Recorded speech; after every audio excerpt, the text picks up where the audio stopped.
I have 7 grandchildren that enjoy this area when the water is normal flow in the summer. It's not anywhere close to normal now, as everybody knows.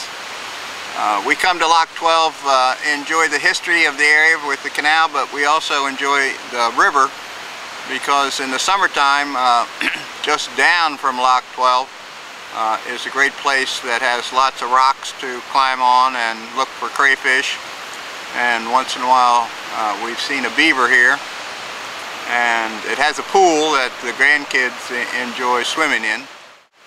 But not today. I was trying to locate the area where we usually play, and I can't even really locate it except possibly 2 trees that are known to us, and they were peeking out of the water about 15 feet, and as I was watching, one of those trees went under and stayed under for a good 10 seconds and then popped back up.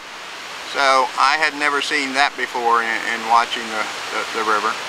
Lots of people up at the dam looking at the flow up there, and I'm here because we know this spot well when it's normal flow.